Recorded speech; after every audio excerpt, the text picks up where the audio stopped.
Some people walk into a room and fill it. My guest today walks into a room and connects it. There's a difference, and most people never learn it. I remember sitting down with Laura in a meeting at Google, and she started showing me something. It wasn't a finished idea. It was a rough concept. It was more like a vision she had on her mind. How she wanted to completely reimagine what shopping online could feel like. And then almost casually, she started connecting people across countries around this specific idea. Different teams, different cultures, different ways of seeing it. And she made it feel obvious. Like, of course, these people belonged in the same room. Of course, this was possible. And that moment really stayed with me because what Laura did wasn't a strategy. It was something more fundamental. Connection as a way of leading, a way of seeing, a way of creating. And she's done it at Google, at Uber, and now as CMO of Instacart, where she took the same quality to the biggest stage in marketing, the Super Bowl. Today, I want to know how.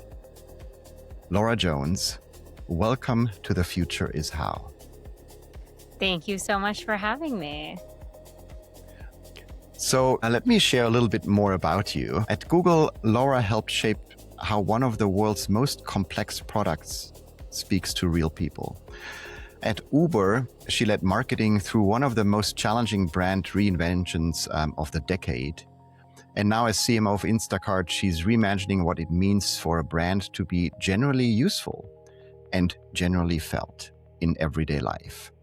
Earlier this year, she created what many call the most joyful Super Bowl ad of the season. I talk a lot about her in my book, not for what she built, but for how she thinks. And before we go anywhere else, I want to start somewhere very personal. So when did you really realize that connection was actually your superpower? I think that I realized that at the D.school at Stanford, which is a place you and I both have a lot of connections to. And I really think about that as kind of the beginning of who I became professionally, the first chapter. It was the first place that I figured out how creativity could be at the core of business and be the springboard for my career.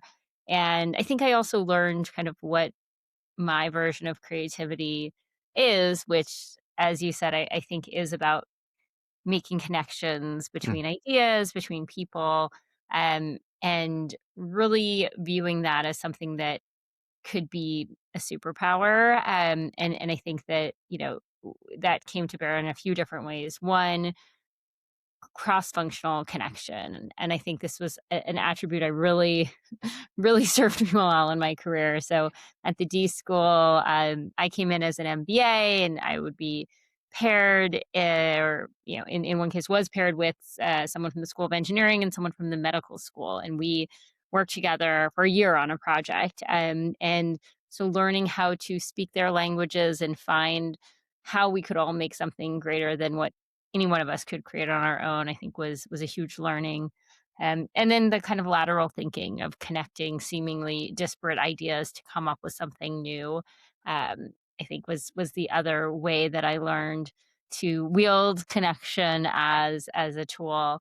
And I think those skills of connecting people and connecting ideas really became the basis for a lot of what I got to do later at Google, at Uber, and now at Instacart. Thanks for sharing that. And I remember you shared with me a story when you were a student that you actually connected physically with a D.school. You put your hand on the container at that time. So take us back to that moment where you literally put the hand on. At that time, the D.school was not like an institution on campus. It was off campus at Stanford, right? In a container where the founders really taught creativity. So take us back to that moment, how that connection actually happened. Yeah, I was working in consulting by day and going to a painting studio at night and feeling like really disconnected between the right and left side of my brain. And I had this realization in my kind of mid 20s that if I could connect my right brain and my left brain, connect my analytical thinking with my creative spirit, I Mm. would be the best version of myself. So then I kind of went on like a journey to figure out like how I could do that. What would that look like? What careers were there out there that would let me do that? And through a winding path that led me exactly to this moment, I had heard about the D school from a friend. I grew up in San Francisco, so when I was back home, I went down to Stanford and said, I'm going to find the D school. And at Mm. the time, and it sounded very official, it had a website.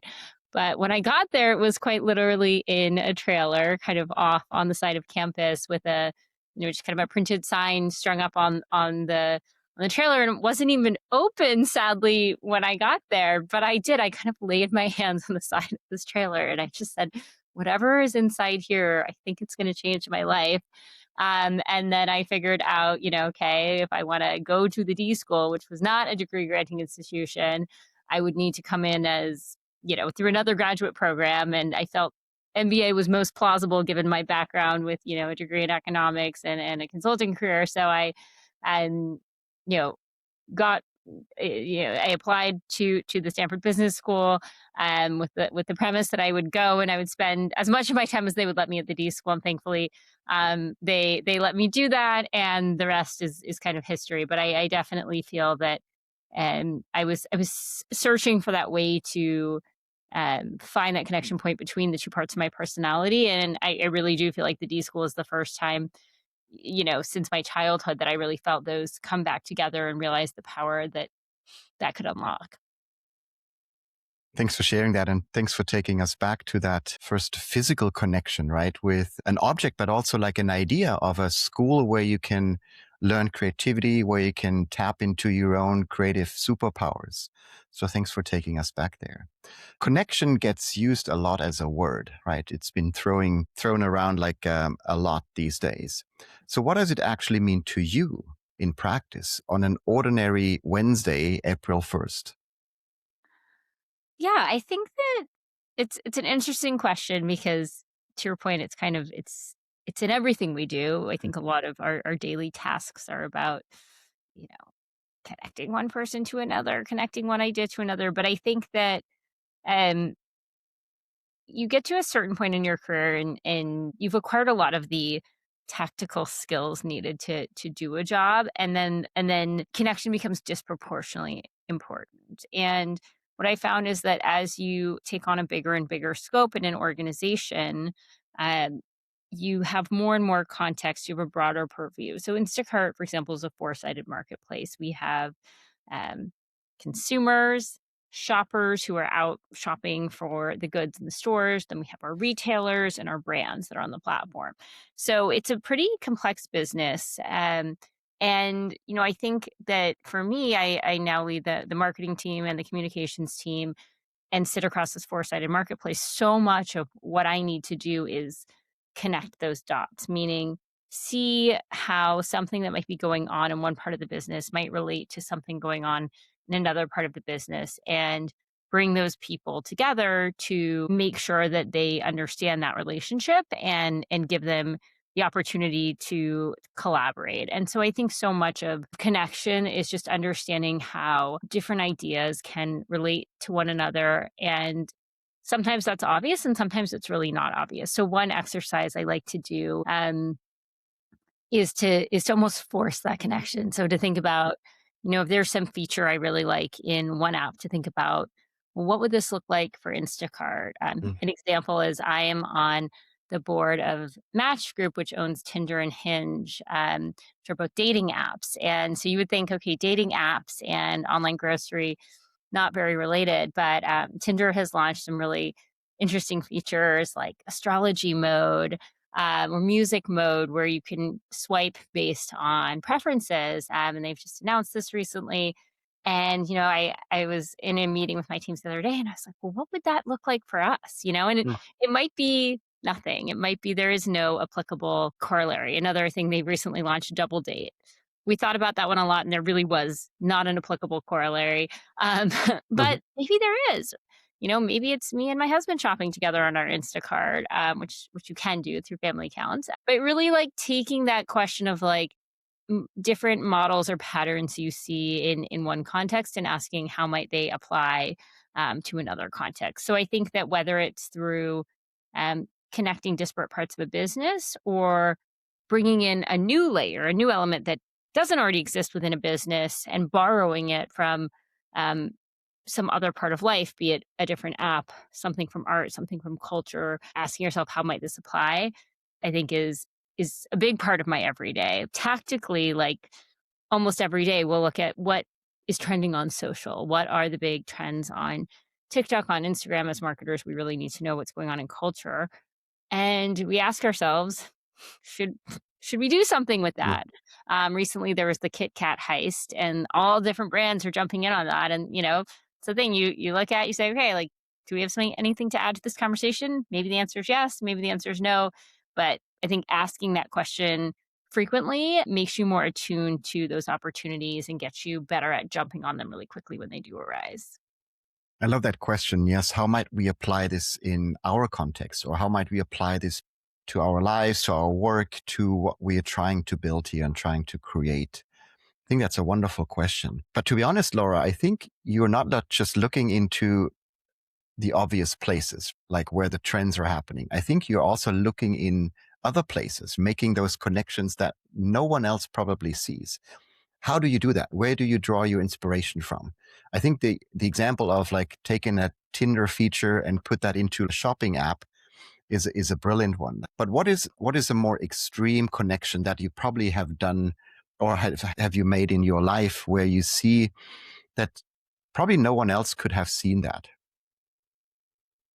Yeah, it's a good question. I don't know if there's one big one. I think for me, it's a million small ones that happen every day. I think that tool of how might we is the key, because what I love about framing things in that way is it creates so much space. It is the most open-ended question possible. It doesn't suppose that you even can. Like the answer might be like, no, there's no applicability, but it leaves so much room open. So I think, again, going back to the D-school, I learned that skill of asking how might we as kind of the jumping off point for ideation. And I think that has just opened so many doors in terms of new ideas, and really kind of suspending disbelief, another term that I learned at the D school, and so it manifests in big and small ways every day. I mean, I think like one interesting place that this came up was with the Super Bowl this year. We wanted to tell a story that helped customers understand our obsession with quality and the level of care we put into grocery shopping. We are the pioneer of the category of online grocery, and we put more focus and energy into getting it right than anyone else in the field. And so we really wanted to own that message of quality, because this is kind of a core distinguishing factor of our service. And so, we're thinking, okay, how might we communicate this? It's going to be really boring if we just, flash up our quality statistics, our found rate, our shopper quality, like all of those things wouldn't really hold someone's interest in a 30-second ad. And so we're really thinking about, okay, like how might we grab someone's attention? And we look to the data to start to understand, where do we see people's preferences being expressed. And for us in the app, it's the shopper notes field. So it's where you can tell a shopper exactly how you want something. And the number one item for shopper notes was bananas, which also happens to be our most sold item. We've delivered over 1.8 billion bananas, and it is the item that had the most shopper notes. And so we said, okay, there's something interesting here. And we started to dig in. And what we saw is people saying, okay, I want my banana almost ripe, but not quite ripe, a little bit of green on top, or I want it with brown spots because I'm making banana bread. And we thought about this and we said, okay, we know people have strong preferences now. We could tell a story about, how hard we work to meet them. then we kind of went to another D.school tool, Yes And. It was like, yes and, but how do we even make it better? How do we take all the work people are putting into this and just make it even easier? And so we had this idea, maybe there's a way to just productize this and to create, what became the preference picker. So now there's the ability to select the exact kind of banana you want. And again, like, we're sitting over here in marketing. Our job is not to come up with product ideas, but this one we felt so strongly about. We went back to the product team and said, we knew they had tested something similar to this in the past. And we said, you know what, like, we think this is ready for prime time. Let's like launch this, make a big deal out of it, and kind of reimagine what that feature could be. And they partnered with us and built it. And we went on to then tell a story about finding the perfect banana with Ben Stiller and Benson Boone. And it was a really fun and to your point, joyful kind of premise. But I think that there were so many constraints we could have internalized. This wasn't on the product roadmap. There weren't any spare cycles to build anything new. We thought we just needed to tell a story about kind of the existing functionality. But I think because we were able to go look at the user data, to have built those personal connections to that product team, to come in with a big idea and passion and this ability to kind of connect the data to a story and to an opportunity, we were able to kind of turn a no into a yes. And in the end, the product team was super excited to build it, and we built it, and it's working incredibly well, and we're super pleased with the results. So, yeah, I think that there's just so many tools that might sound at face value like, oh, how might we, or yes, and what does that really mean? Or how can that really help me in my day to day? But I think once they become deeply internalized, they can really change something that was impossible to something that people want to rally around and do, because you're creating space for ideas and you're creating space for people to buy in and want to build something together. Beautifully said, yes. And funny story, like we just had our first banana bread yesterday, baked by my daughter. She's 10. Oh. And so we definitely saw the difference between ripe bananas and fresh bananas. And it just makes a huge difference, right? How you can process them and fold them into the dough. So it was a good reminder. And those two tools you're mentioning, how might we, as a question that really gets you off the ground. And this podcast is called The Future is How. So I think how is really a great starting point for a question. And then adding this might really opens up the doors, the possibilities, where you're not sure like how this will turn out, but like you were asking, how might, and then you put the we in that equation where you invite others to help you to find a solution. So how might we is one of the most powerful tools, I guess, we can use as individuals in our lives, but also as leaders, right? To lead teams to discover something new. And then if you instill some yes and in it, right? And we did that too with the banana bread yesterday. When my daughter asked, like, how might we bake banana bread, right? I said, yes, and we're not just baking banana bread, but we're adding chocolate sprinkles on top at the end. Of course, you need to do that. And then we had my son jumping in and doing another yes, and what we could do. We can bake, 2 banana breads, or we can make one and give it to our neighbors and so forth. So you're starting to really get into this adding mode.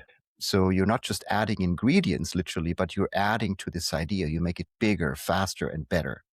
I think that's very powerful. So thanks for sharing those two practices. I wouldn't even say those are tools that are really practices that you can use. Start with a how might we, and then follow up with yes and. Very powerful. But take us back to the beginning of that process, creating an ad that finally went live on one of the biggest stages you can imagine. So take us back. Is it like you went to a whiteboard and you sat down, had some Post-its, and I think we all have these pictures in mind where you just kind of like brainstorm and come up with some ideas, and then you connect some of those, or like, how does that work? How do you really come up with something that is truly unique, that is creative, that connects so many different things, from like an actor to like a fruit, to how it's presented and communicated? Like, just walk me through that. Yeah. I mean, the reality is this whole process started basically 5 years ago when I joined Instacart, because, Mm. you don't just as a brand, you can't just make a rash decision to go to the Super Bowl. It's such a massive investment. It's pretty much the most expensive media you can buy, but also some of the highest ROI if used correctly and used in a way that really excites people and generates conversation. So it's such a big decision, and it starts with the brand fundamentals and really building a compelling brand. And then as well, the business case, right? Like getting the reps in of deploying increasingly large budgets and doing that in first the most measurable channels and then working your way up the funnel um, to really build credibility with the rest of the business that you can invest and when you invest that those investments can have strong returns. So that's kind of all the pre-work in a way, the foundation that has to be built. And it's important to just state that because I think, again, it on the one hand, it's 30 seconds, right? And it's fun and people laugh. But when you think about actually like the amount of work and the number of things that have to happen over such a long period to even get to a place where you can make an ad like that, um, it's really, quite a lot of foundational work that needs to go into it. So then you get to a point where, okay, you've built the credibility with the stakeholders, you've gotten a really good media placement, which is a whole nother thing because you got to make sure you get a good placement, ideally in the first half of the game, et cetera. So let's imagine we've gotten there. Now we're confronted with the blank piece of paper of like, okay, what are we going to do? And this is, going back to the kind of question of like the return on the investment. If you make a great Super Bowl ad that people remember and talk about, you reach such a broader audience. On average, the past 2 years, we had 130 million and 125 million, respectively, viewers tuning in. So already that's, a huge swath of American households. But even for people who, you know, don't watch the ad, if you do it right, you can actually reach an even broader audience through the social buzz and the conversation that accompanies and the earned media that accompanies a great ad. So that's really like what you're aiming for. And it's a little bit of kind of go big or go home, which is really intimidating because when you think about all the rest of the work that you do, most of it's not done in public. Like if I write my 2026 strategy and it's really good and I give it to my boss, like I'll get like a great job, right?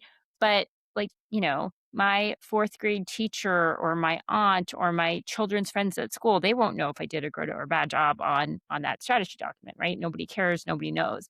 Super Bowl ad is the most public form of work possible. So when you put this out to the world, not only from a business standpoint, do you want to make something really impactful? Also, it's intimidating because pretty much everyone you've ever met in your life. I mean, I know you grew up in Germany, so maybe not for you, but as someone who grew up in the US, it's like your entire friends, family, social network, for the most part, will be exposed to this. So I just want to kind of paint that picture because Mhm. I think it creates it's a really different kind of creative exercise than most because it comes with a bit more pressure.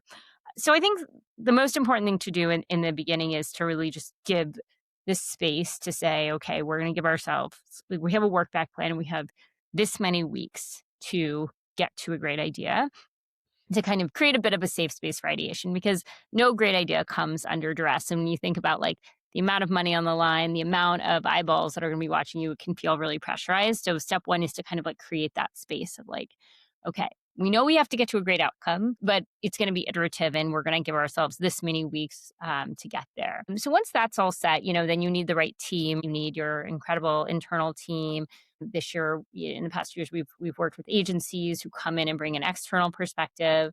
And we start with a brief. And, as a design thinker, I love a great brief because it starts with what is the objective, who is the audience, and really lays out the job to be done so that the creative process can occur within the constraints that exist and can be on message, right? Because again, you could make a really entertaining Super Bowl ad, but if it doesn't actually align with your corporate strategy and consumers don't know kind of what to take away from it, then again, you've kind of wasted a tremendous amount of money. So from there, once you have the brief, then it's really about iterative ideation. And if I think about this year's spot, the number, I actually just went through some of the earlier decks. I actually was invited to my daughter's fourth grade class to share about making a Mm. Super Bowl ad. And I pulled out some of the early slides of some of the earlier ideas we had. And It was a non-linear journey, even to get to bananas, which is what we ended up talking about, and I explained why. That took a minute to figure that out. And then once we had bananas, it was kind of like, well, how do we tell an interesting story about bananas? And, in the end, what we came to is we loved the idea of doing something that we wanted it to be really memorable and funny. And because it was going to be about bananas, we realized it had to be bananas, meaning kind of crazy, kind of unhinged. And so we thought, a song and dance with kind of a comedic angle about finding the perfect bananas would have an absurdity that would make it inherently memorable. And then it was really about finding talent that could carry the comedy and the musicality of it, plus a million different versions of demographic analysis and budget, et cetera. We ended up with Ben Stiller for his comedic chops and Benson Boone for his musicality and his signature flip. And, we did not go in saying we're going to make a musical comedy about bananas starring Ben and Benson. We landed there after a very circuitous journey. But I always think that if you go into a process, you can kind of envision the outcome, like a little bit. What's the point? I felt that way about my career. I felt that way about any big creative project I embark upon. But I've always felt this way, where if you're just kind of on a linear path, and I think about starting my career in consulting, it was so clear. It was like you come in as a junior analyst and you work there for 20 years and you become a partner. And I was just like, well, if I already know that's the path, like I don't need to take that. Like, why would I take that path? I kind of always want to like forge new ground. And I think same thing with creative, going in, we really didn't know what it would look like. There was a minute when we thought it was going to be a musical about Ham inspired by Hamilton. Needless to say, that's not Nice where one. we landed, but I think that's what makes it fun, and a bit scary too, to be honest, because there's moments of like, do we even know where this is going? But that process of trusting the team, trusting the process, and being kind of delighted and surprised by where you end up is a lot of what keeps me excited after all these years to keep making this kind of work. So I'm curious, what did you share with the fourth graders? And what were some of the questions they asked? Because I imagine kind of like you come in and, you're like a superwoman, right? Who like just created one of the most joyful ads in history. And you're sitting there as a fourth grader and you're like, how can I learn what Laura does, how she thinks, how she is as a human being? How can I become a Laura Jones? So tell me a little bit more about what you shared with the fourth graders, how they responded, and what did you tell them so that they go on a similar path that you just described, which is not a linear one? It's a great question. I will say, I feel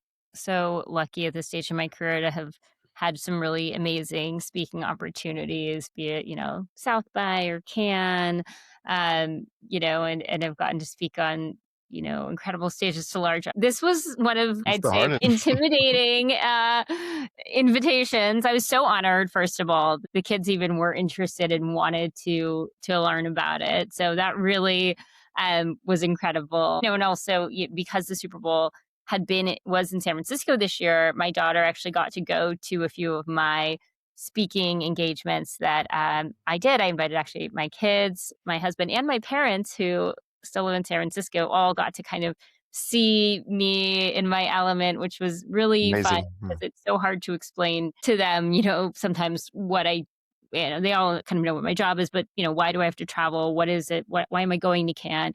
So that was really amazing. But then having to do that in front of 48 of their closest friends was a little bit more of an intimidating factor. So You don't want to screw that up, right? yeah, no, and then they're a tough audience, right? They if you lose their interest even for a minute, it's quite evident. So I really thought about what I wanted to do with them. I started by asking them, why do brands run ads to begin with? And I will say the kid that answered it, I was like ready to hire him as an intern, because not only did he nail kind of the why, to educate people about new products, get them to try it, he also touched on the concept of return on investment, which I was like, wow, for a 10-year-old, that's very impressive. So I was, thinking about, man, how do I get this kid, a grade school internship? But no, it was really cool to see, for even, even at that age, how some of them really are interested and really get it. And then really tried to just take them on the journey of, again, why do we as a company run ads? What goes into making an ad? We all see ads, and I think the stat is the average person is exposed to over 200 ads a day. I'm sure it's even more than that for many of us. And most of them we don't remember. And, I think part of that is adaptive. If we actually paid attention to every ad, we literally would be doing nothing else all day. And part of it is just the ads themselves. I think are not always relevant and don't always grab attention. And so I spent a little bit of time kind of on that, just because, again, like every ad you see is somebody's work. And, I think, again, not all ads are going to be relevant to everyone at each time. But when you have an opportunity like Super Bowl where it's the one time of the year people are actually watching the ads, they actually want to see it, that it is important to make something really good. Because if you're asking someone for their attention, you should make it worth their time. And so we kind of started there of just what is the premise, because to be honest, sometimes I feel conflicted as a marketer because people will use marketing as like a pejorative term. They'll be like, oh, just marketing, or let's skip the ad, and I get it because it can be interruptive and it can be forceful and it can try to grab your attention at a time when that attention is not needing to go in that direction. So I kind of wanted to orient them first as like a mental model to think about advertising, which for me is about be as relevant and targeted as possible so that you're not coming in and interrupting people. You're really trying to find them in that moment of intent where they do want to purchase and where your message is relevant. And then if you're reaching them in more of a mass context, like Super Bowl, where they're not about to go pull out their phone and enter Instacart, at that point, the goal is really to grab attention and form a connection between that customer and your brand so that then later when you target them, that they're more receptive and more positively biased and maybe have a better understanding or more curiosity about what you're offering. So I think providing some of that mental scaffolding, I think, is important. I would love to see more smart, caring people choosing to do marketing and do it in a way that is respectful, intentful, and really honors kind of the time and attention you're asking for. So, hopefully, I don't think they got the full nuance of that, but I think just this idea of like, hey, it's okay that sometimes ads are annoying, sometimes you want to skip them.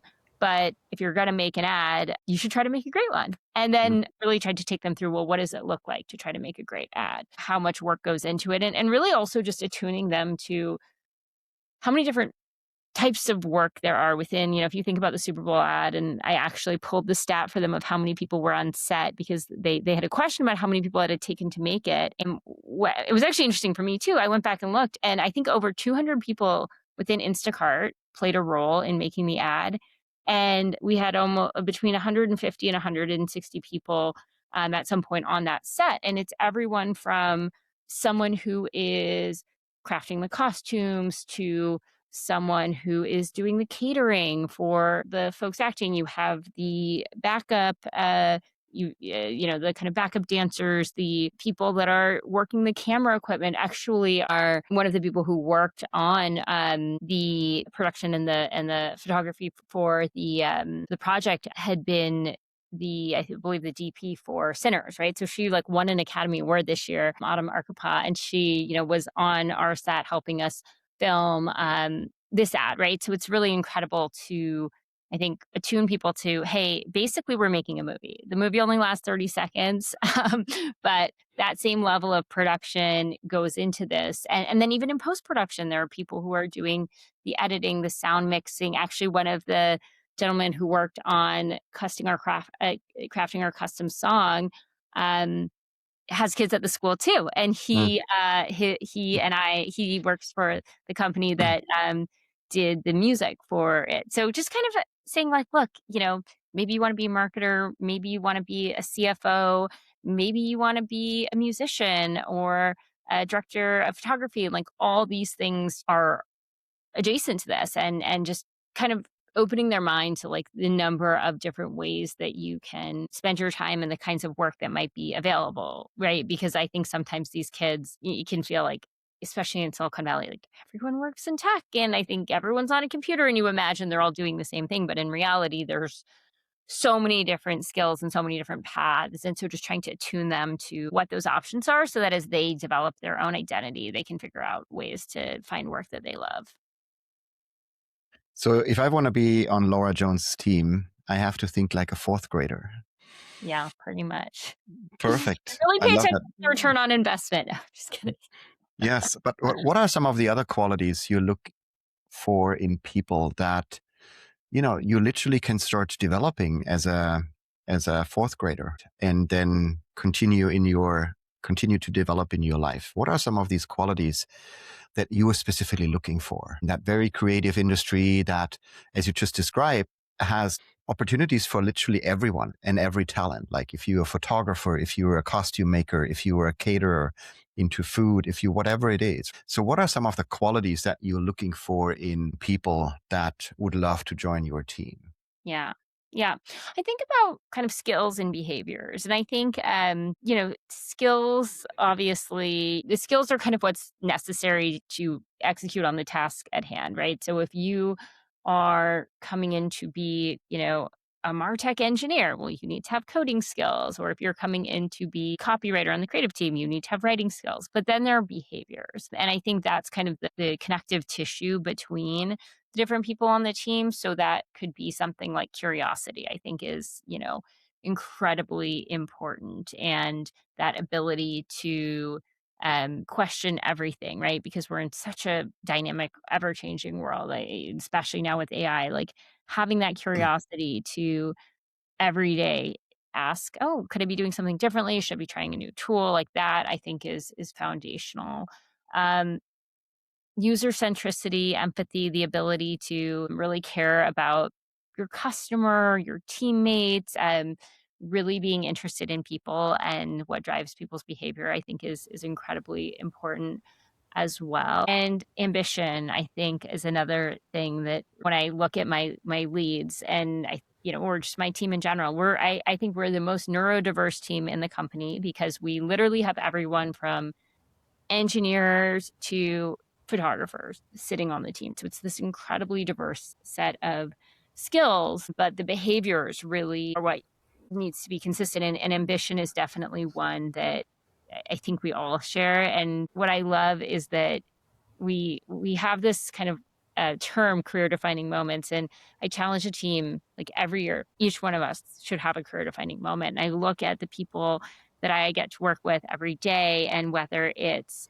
our executive creative director who last year said my goal, my career defining moment, my ambition for the year is to be the in-house agency of the year, which is this award given by Ad Age, just one company each year who has the best in-house creative team. And we just won it. And she led the team to that incredible ambition. And, I think that that level of ambition, or, my VP of consumer who really drove all of our Super Bowl efforts, and like her level of ambition to say, we're not just going to go to the Super Bowl, we're going to win it. Like if we're going to go, we're going to be on the top 10 list. We're going to be one of the most talked about ads. And again, it's that ability to like envision something really audacious and bold and then um, go and make it happen. I think those things paired, so the kind of curiosity, the like human centricity, and the ambition come together in just a really interesting way. And that can apply again, whether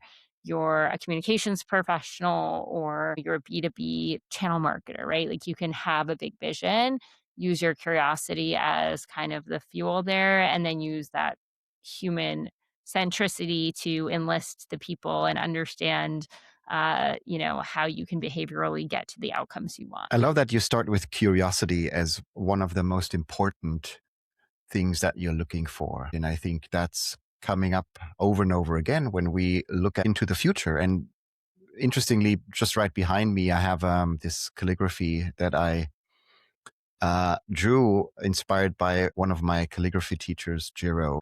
And it says curiosity. And it consists of these two characters, which is a woman holding a child, which stands for caring.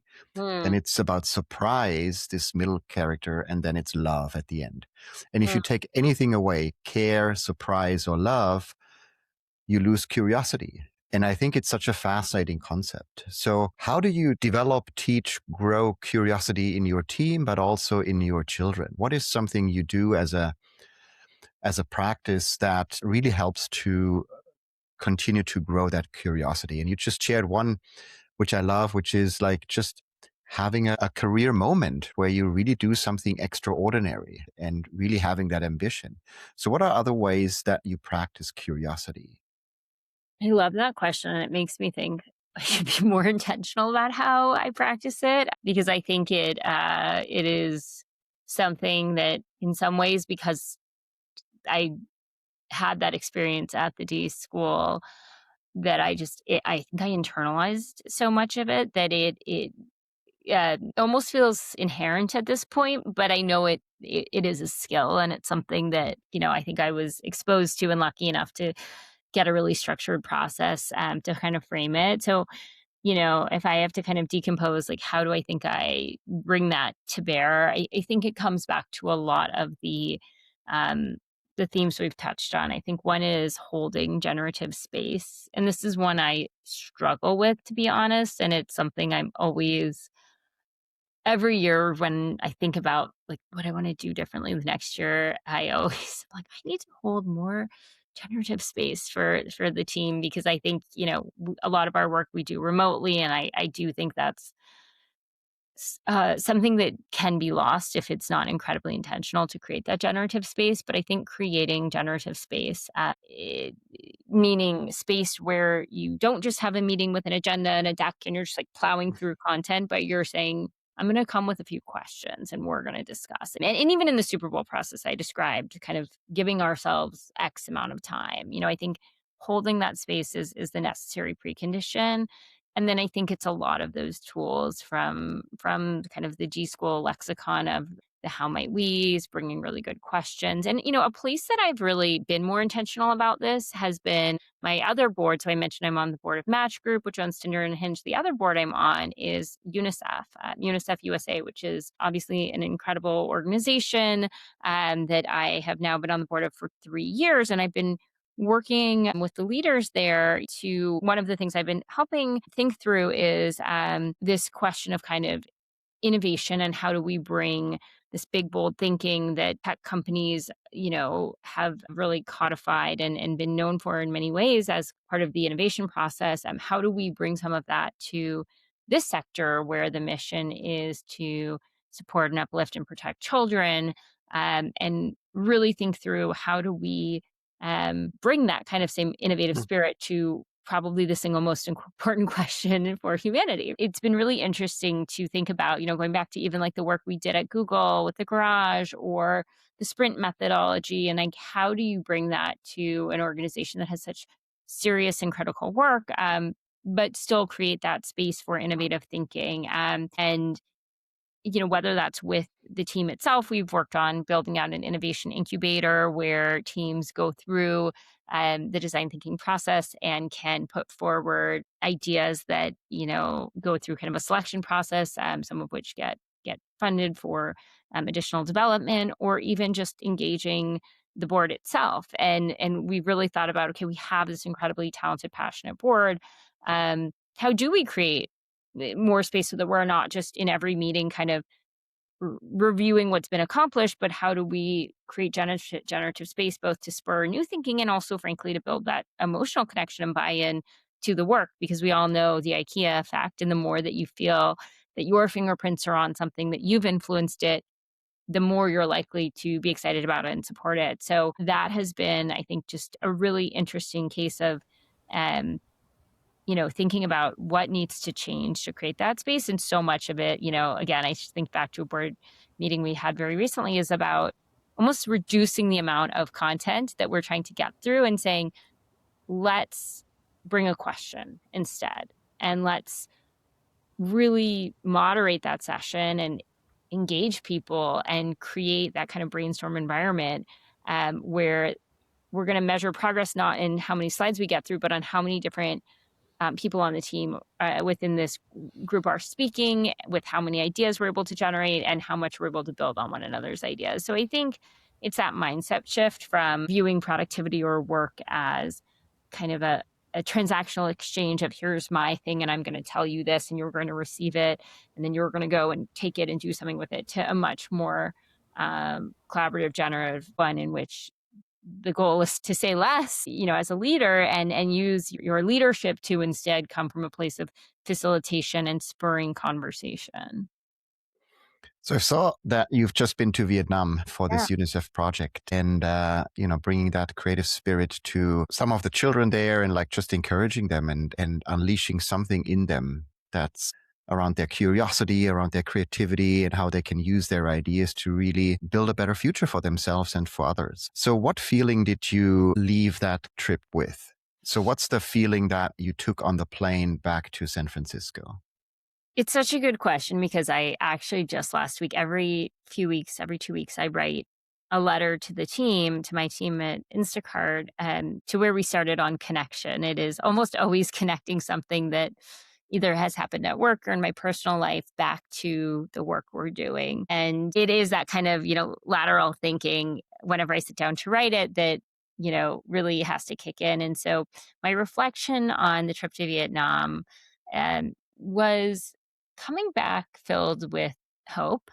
I think that right now the world has a lot of challenges. If you look at, I mean, wars, chief among them, many other challenges beyond wars, but just even focusing on that, we have Ukraine, Gaza, Iran, all these situations that I think at worst can feel really hopeless. And Yeah. sometimes I feel that we're destroying the world faster than we can heal it. And it makes doing work like UNICEF like sometimes feel hard because you see how much children are suffering, and it's hard to keep pace with the needs that are being created every day. You have a school, now that school is destroyed. Now kids that had a school don't have a school. It's incredibly hard. Vietnam is such a hopeful story because 50 years, it was 1975 that the fighting stopped. So it's almost exactly 50 years ago. And, the country had so much destruction, poverty, just so much to overcome. And you look at,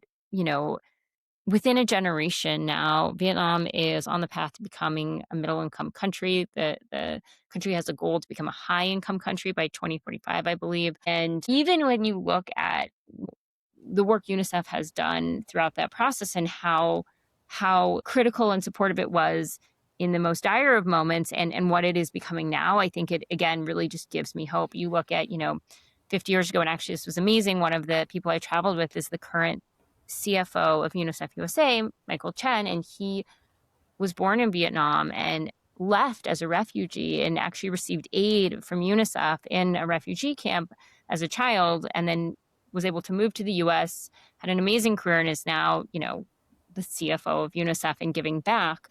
So this is his second time ever going back to the country since he left. And, you think about UNICEF kind of operating in refugee camps to then moving and operating within Vietnam, doing, infrastructure work, providing kind of the critical foundations for that country to redevelop and helping kids with the most basic of needs. Now, today, the government has actually been able to take over that work, right? And so, we visited a school where UNICEF had poured the foundation 10, 20 years ago um, to help that. It was in a very kind of landslide prone area due to deforestation and climate change. And they kind of built this foundation and this play area so that the school would, be safe and secure. Today, they're not doing that kind of work anymore. The government is doing that. And UNICEF has been able to start to kind of change the nature of its presence. Now it's working on inclusive education to make sure that ethnic minority groups are being brought along in the development journey, or that inclusive education for people who have disabilities and making sure that those people get to have an education, teacher training, climate resilience, water and sanitation. So the work has really changed. And now UNICEF is also starting to actually get donations from within the country, and as actually now transitioning to not just aid deployment, but also actually being able to fundraise there. And I think it offers me hope that even situations that seem really dire can be transformed and transformed through,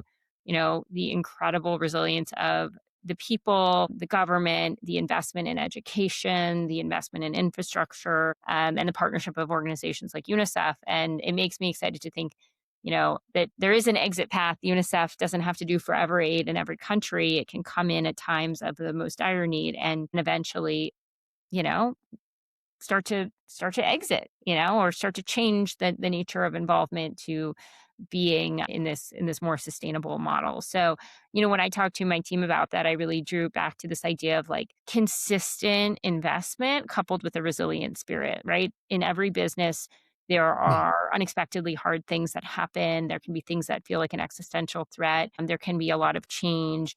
But if you build the right foundations and stay flexible, stay resilient, then you can accomplish massive things. And to bring it full circle, I go back to the Super Bowl. I didn't just show up on day one and say, okay, let's go do a Super Bowl ad. We worked really hard for 5 years or I guess, technically we did it at like the 4 year mark the first time, but we worked really, really hard to show that we, could do these kinds of investments and really have them be accretive and put in a lot of hard work, dealt with things that were hard or surprising along the way, and then we're able to come to a really awesome outcome together. So I think that a lot of fundamental human truths really kind of are broadly applicable. And in a way, I think the more you can change your context, like for me going to Vietnam and doing something totally outside of my day job or my normal family life, really reminded me that those fundamental truths span beyond whatever function or specific place you're in and really can be broadly applicable. And I think hopefully, is one of the most powerful, broadly applicable things we have, because without that, I think the future wouldn't be a place we want to go. But I think with it, we can really feel like, there is a path to take all of our human spirit and ingenuity and really like lift ourselves up together. Such powerful words, Laura. Thanks for sharing those. Exploring connection together, right? And how powerful it is to connect ideas, connect people, and connect things that don't seem obvious in the first place. And then talking about creativity and how we can really unleash our creativity with practices like how might we or yes and. You talked about curiosity and how we can nourish that. And really, that curiosity is probably one of the most helpful skills or behaviors that we can use in today's lives, but also in the future. And then you talked about caring about other countries, other initiatives, other people, and how you can bring that care to people around the world. And interestingly, all of those start with a C.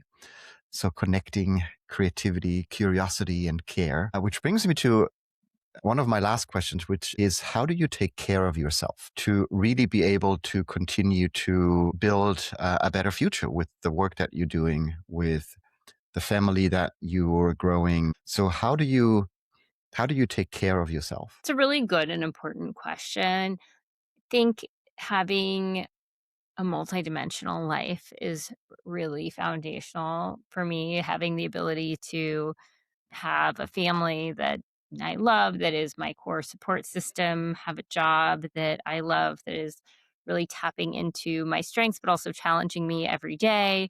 And then having the space to explore other things and bring that energy back. So the board work, UNICEF, and getting to do something that has kind of a broader impact and meaning for me. I love to paint. I mentioned that at the beginning. Painting Mm. is kind of what got me onto this crazy path because it's something that's very um, innate. I have always loved to paint, and it was the thing that made me realize I couldn't leave creativity out of my career story. It's very hard to find time to do it, but I always have a painting going at all times, and I paint a lot with my daughter. And then, physical activity, friendship. I think physical activity specifically warrants just a mention because I think, it's something that um, is so important and foundational. And I think I used to think of it as like separate from, my work or showing up for my family, but I've realized it's actually kind of like necessary prerequisite. So I run almost every morning as part of kind of a daily ritual. And then I swim in the Mm. bay whenever I can as kind of a big neurological reset, and then just time with friends. So I think just having a life that has those dimensions and viewing them not as kind of competing with each other for time, but really like all as inputs and again, kind of things that the sum is greater than the parts. So like running is the time when I often have my best business ideas because I have a quieter mind, or painting is how I refresh my kind of inner energy.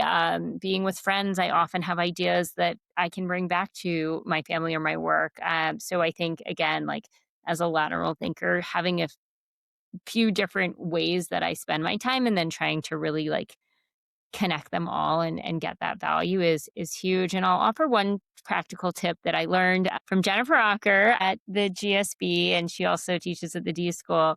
She gave a really cool framework to think about this, which is basically kind of like you. Let's say you have 6 or 7 of these priorities: work, family, your relationship with your spouse, physical activity, friendship, art, let's say. So those are 6 things. Looking for what she called the double and triple plays or the home runs within it. So finding things that you can get, you can touch on multiple of those things that you value at once. So painting with my daughter would be a double play because I love to paint.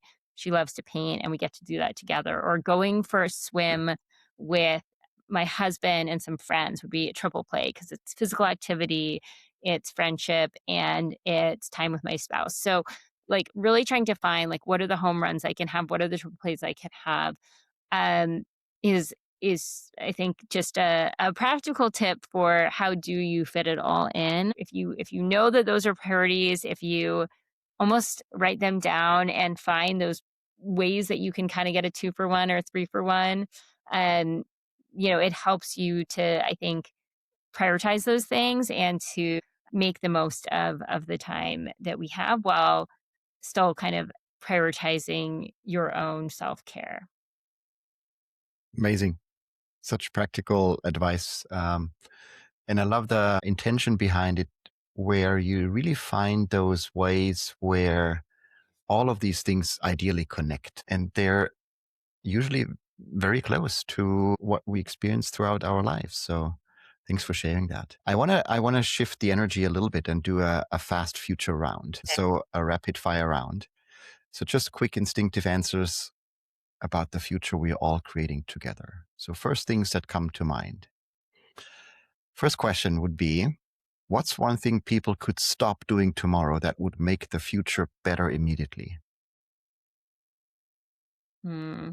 Comparing Mm, themselves to others. I think that the more comparison is the thief of joy. mm. And I think just people spent more time connecting with themselves. And I say this like to myself also.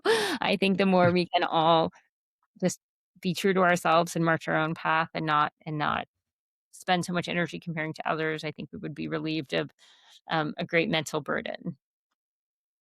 What does a more connected world actually feel like in your body, not on a screen? Mm.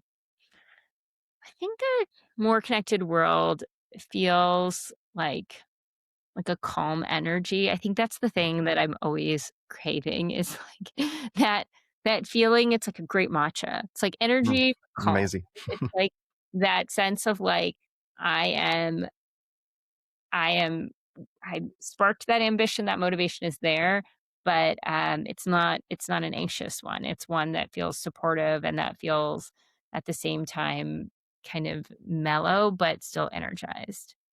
Great. I'll enjoy my next sip of I matcha. know. I'm like also right here. Yes, like with Thank you that, for that. have a sip of matcha together here.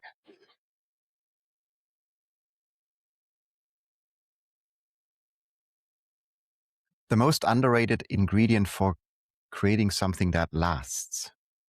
So, the most underrated ingredient for creating something that truly lasts. Hmm. Okay. I'm gonna like just go to the obvious answer where we started this whole conversation, which is connection. Mm. I think that the things that last are things that make you feel something. Maya Angelou said people won't remember what you did, but they'll remember how you made them feel. And so I think things that really last are things that connect deeply with people and that make them feel something. What's your connection to AI currently? I think a curious one, Mm. in that I am really curious about what it can do. I'm curious about what it can't do or shouldn't do. I am, excited to see what it's going to mean for the world. But, I think that curiosity, it blends both the optimism, but also the skepticism. And, every day I'm challenging myself to try something new, to learn something new. And some days are more successful than others, but I feel if I can always come with curiosity, then I won't get discouraged, if I don't quite crack the code on any given day. So I think I am excited about it, but mostly just kind of curious, like where it will take us, and hopeful that it'll take us to better outcomes and a better place. If someone listening wants to practice connection more, not as a strategy, just as a way of being, where should they start? What's the smallest real move they can make?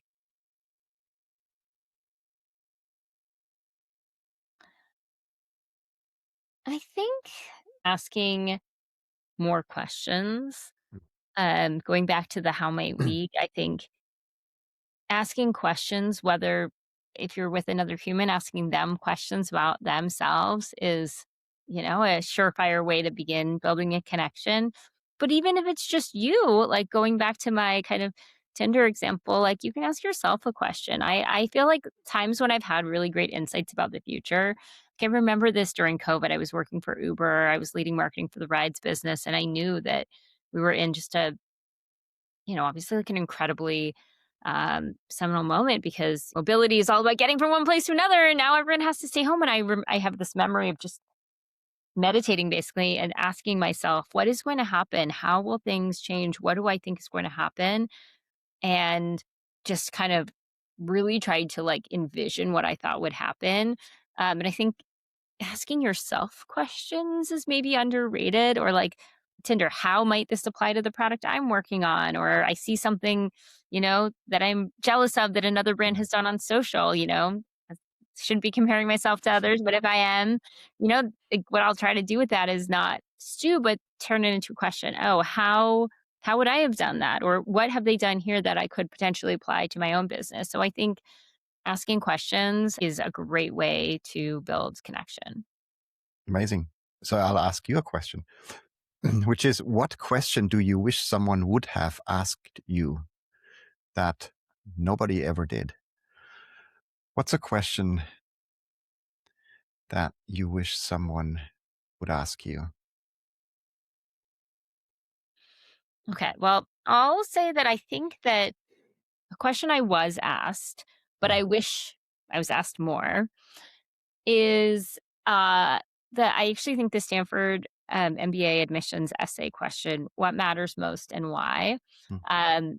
That was asked of me. I think I was like 25 at the time. And I actually, just before this trip to Vietnam, I went back and reread that essay because I remembered saying something in it about using my creativity in a business context and then wanting to make an impact on the world. And I had this moment of like, wow, have I just come You full did circle it. here? So I Yes. went back and read it. And I think that that question about what really matters is the most powerful one. I feel so grateful that I was asked that question, at that age. And I wish there were someone who would ask that, or I should ask that of myself each year.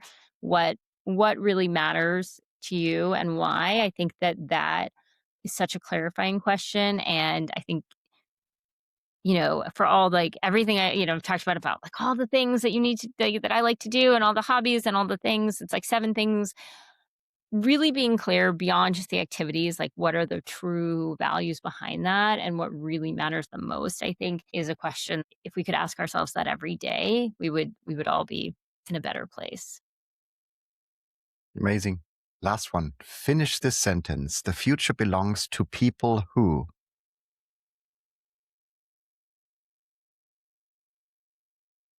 I think the future belongs to the curious. I Mm. really do. I think this is a theme of our conversation. I think that the world is changing minute to minute. It's the rate of change feels like it's accelerating. And I think the people who maintain that curiosity,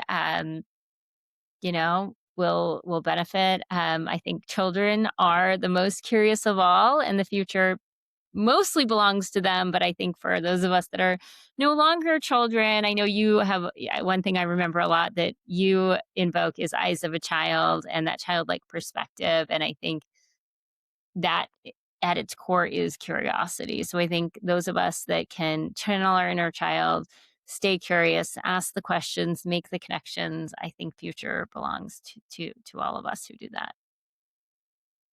Amazing. So before we close, I want to offer something to everyone listening. A small practice inspired by actually everything you shared, Laura, today. So think of one person in your life, could be at work, at home, anywhere, and ask yourself, what is this person really trying to create right now? Not what they're doing, what they are creating. And then reach out, not to give advice, just to say, I see what you're building. That's connection as a practice. One moment, one person, one question. Laura, I'm going to be thinking about this conversation for a while. What you've described, connection, not as a strategy, but as a way of being, as a way of seeing, that's exactly what the future is about. The future isn't something that happens to us. It's built quietly in moments like the ones you've been describing today, in the questions you choose to ask, the how might we questions, in the person you choose to notice, in the bet you make when the data isn't sure yet. Thank you for bringing all of that here today. And for everyone listening, your connection is already a superpower. You just have to practice it. Thank you very much. Thank you.